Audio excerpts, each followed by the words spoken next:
Timberwolves pull out the win against the OKC Thunder tonight. Just want to give my post-game thoughts. Most of the game, the Thunder were killing the Timberwolves with the second chance points. Timberwolves weren't really able to secure rebounds. Fortunately, the Timberwolves were able to battle back.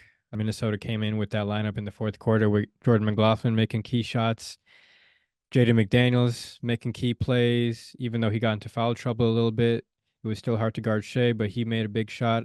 Then he had that late tip in. When it comes to guarding Shea, I think our best defender has to be Nickeil Alexander-Walker, not just with his familiarity with him, but how he knows exactly where to position himself to not draw those fouls that Shea is so good at drawing against guys who play so tight on him, like Jaden and Ant. I think late in the game, the Timberwolves changed their defensive coverage on Shea, sending more bodies towards him, trying to have others make those shots. Kenrich Williams, I believe, had a couple, and he might have made one, but I think that's a shot that you live with if you're the Timberwolves. And his miss eventually led to the Timberwolves, getting their rebound and then scoring on the other end. So creating that gap in the game, that's really what won it for the Timberwolves. And I think that's something that they have to be proud of because this OKC team is pretty hard to guard on a man-to-man basis. But when it comes to zone, I think that's where you're going to be most successful, even though they can still hit shots and they have guys that can attack you in that way.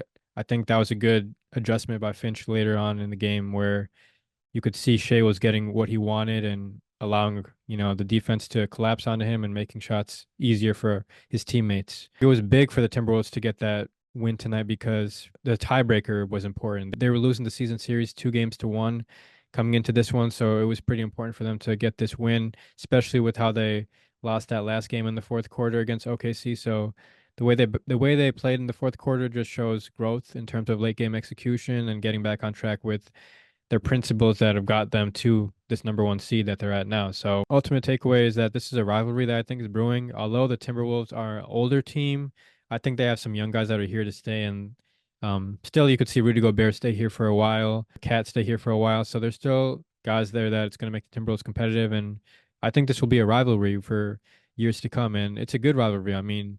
Division rivals, Thunder are just a tough team to play, and they're a young team. They're only going to benefit from the playoff experience they get this year. So I'm looking forward to seeing how this Ant versus Shea matchup goes, Rudy versus Chet or Chet versus Cat, like however the matchup is. It's going to be a good basketball to watch going forward. And then you got Jalen Williams, Jaden McDaniels on the other side. So it's just a good balance. I like what I'm watching from them. Hopefully Minnesota and that matchup, because I think that's actually a fair matchup, obviously, given their 2-2 season series.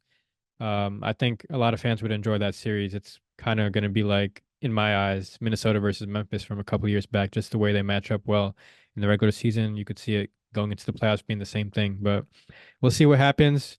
Ultimately, big time win for the Timberwolves tonight and big momentum shifter going into the Dallas game on Wednesday.